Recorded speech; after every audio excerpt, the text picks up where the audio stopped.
everybody. My name is Lisa Simmons, and I will be the professor for this class. I'm very excited to be teaching this. This will be my second time teaching it. I'm not sure if you've had an opportunity to talk to some other people who took it last semester, but we had a lot of fun and got to do a lot of interesting things. So this is Exercise Science 320, Motor Learning. A little bit about me. I'm an occupational therapist. I also teach in the OTA program here at Trinity University. I've been an occupational therapist for 15 years. This is my 15th anniversary. I will be having my reunion. I went to Tuskegee University for undergrad, and I received my master's of management and health with a healthcare concentration from University of Maryland University College. And again, I'm very excited to be working with you all and get to know you all.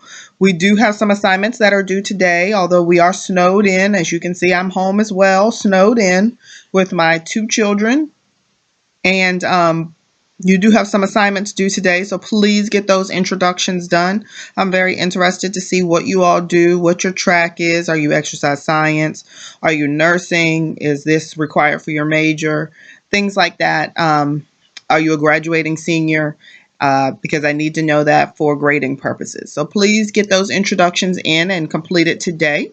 So right now we're going to go over your syllabus. So I hope you all have it printed and ready to go through it. So let's start with your textbook. You all can see that the textbook that is required. If you talk to some other people that took this class last year, we did change the book and make it a little bit more interesting, a little easier read. So it should be nice and easy to follow this year. So the Motor Control and Learning is the required book. It is a black book and it is required for this class. We will follow that textbook throughout. You see me looking because I have it over here, my syllabus over here. I want to make sure that I'm going through it. Recommended resources. I will be posting things every now and then on Moodle. Moodle is definitely a vehicle that I use for this class. It is not just adjunctive. It is something that you will need to use for this class. Your grade book is on there.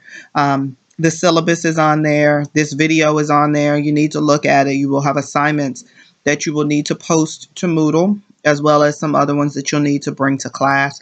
Grading rubrics will be posted on Moodle as well. So going to page 2, where we go over the grading and how this class will be graded. So professional behavior and attendance. Every day I will be taking attendance, and I will be looking at how do you interact in this class. This is not just a lecture class. We will have lab activities that we will do in this class. You will get up and you will move. That is why we moved the class from a traditional class setting to the OTA lab. We get up, we move. You will be creating different activities and different learning modules of how things should be done to create a motor learning environment. So it is a hands-on class, and it does have a lecture and a lab component. You have then a attention and performance assignment. That one is due on the 15th of February, which is a non-face-to-face class. With this class being on Monday evenings from 6 to 9, we will have a lot of class dates that we do not meet. That does not mean that you do not have assignments due. That does not mean that you don't have readings to do. You do have things to do on those days. Just like today we had a snow day, but you do have assignments that are due today. Attendance and behavior will be taken based off of how you reply to those assignments that are due. For the attention and performance assignment, that will be due via Moodle. So you will need to upload your assignment to Moodle on that day. It will be due by 11:55 p.m., 23:55. I am also a military spouse, so I usually do things in military time. The next thing that you will see is test number 1, which is also your midterm exam.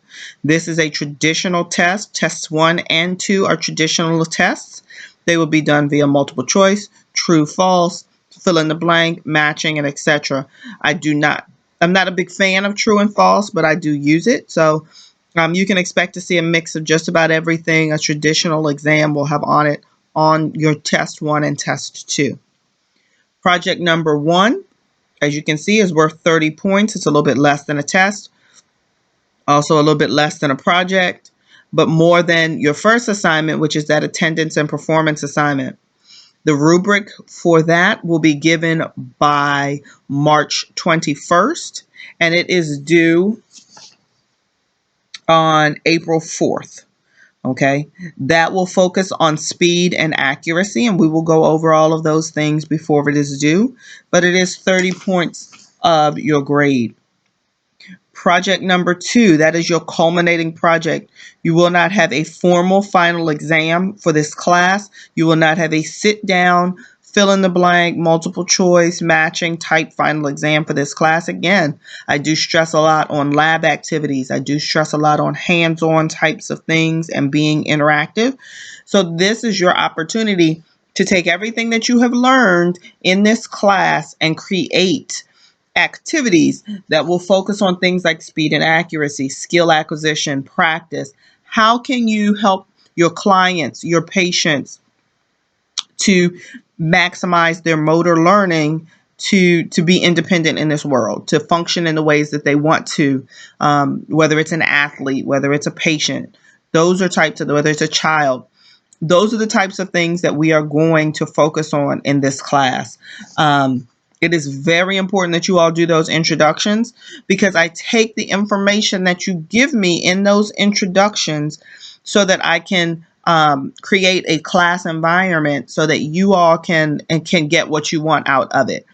Last semester, we had a lot of students who were pre-physical therapy. We also had students who were pre-occupational therapy. We had students who were interested in personal training.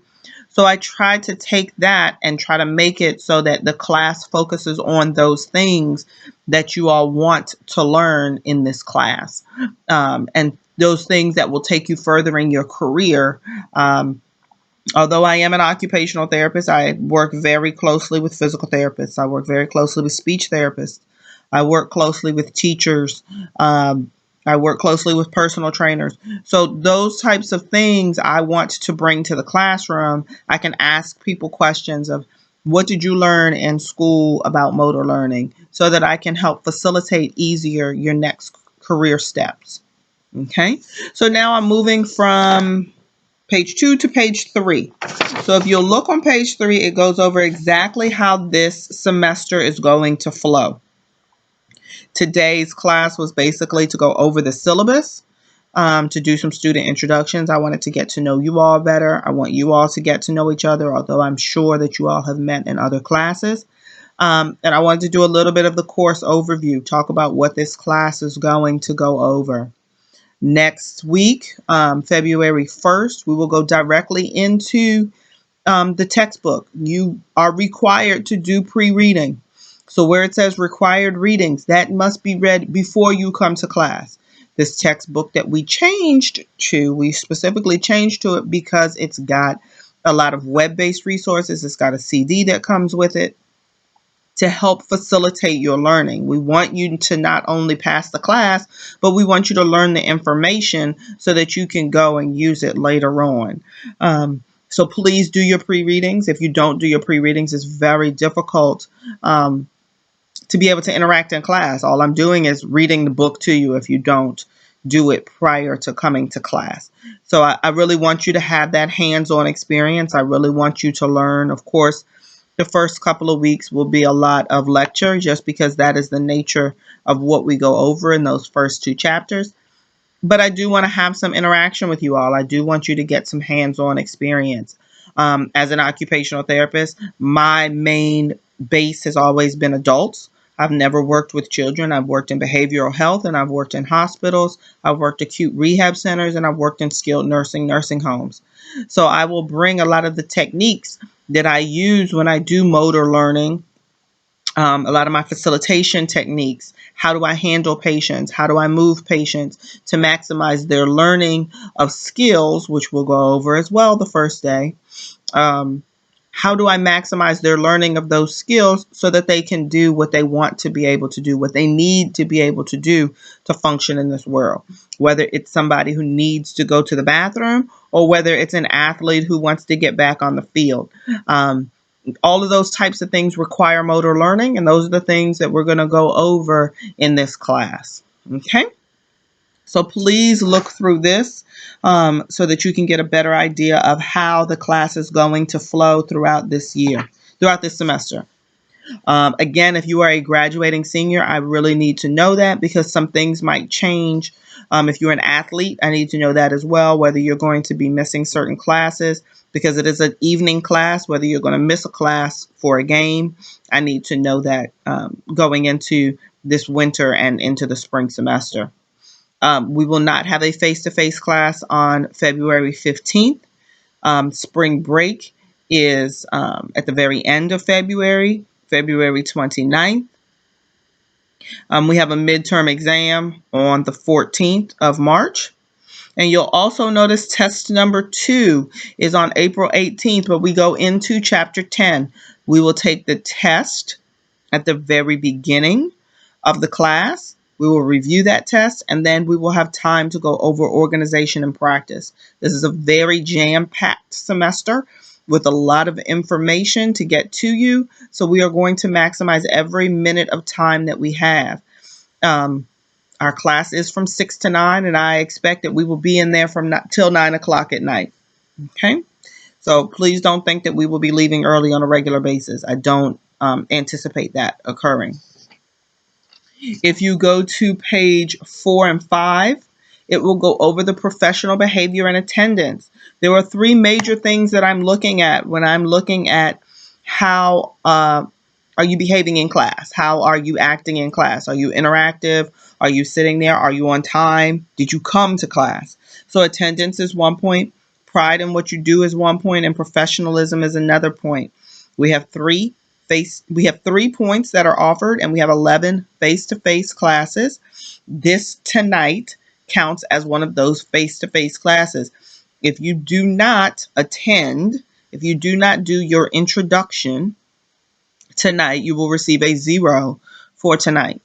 Okay, so please know I sent out multiple emails saying check Moodle, look at what's going to be posted, is required for you to do that. Plus, I also need to do an enrollment verification saying that you came to class, that you attended class, and how many times you attended class. This is one of those classes. So know that. Know going forward for this semester, if we have another snow day or a cold day or something happens, this is how we will have class. We will have a face-to-face asynchronous class. That means you have a period of time to check in and to do the assignments. I will check to make sure that you get it done within that time frame. The rest of the syllabus, in large part, is the basics of what the School of Nursing and Health Professions requires us to put into the syllabus. But please understand, on page 5, it also goes into extra credit. I love to do extra credit pop quizzes at the very beginning of class. They're usually a 5 to 7 minute quiz, maybe 3 questions. Sometimes it'll just be 1 question. And they're usually worth a half a point that will either go towards your midterm or that will go towards your culminating project at project number 2. So please know that I do that. I do it often. Those quizzes will cover the pre-readings. So if you didn't read chapter 1 for next week and I do a pop quiz next week, you probably won't be able to fulfill the requirements to get extra credit for that. Email and Moodle communications. The only way that I can communicate with you all outside of class is via your Trinity email. I cannot use your personal email. So please understand that. I get in trouble if I use your personal email. So please check your Trinity student email. That is the only way I can communicate with you outside of class. I am available before class, and I will try to stay 15 minutes after class if needed.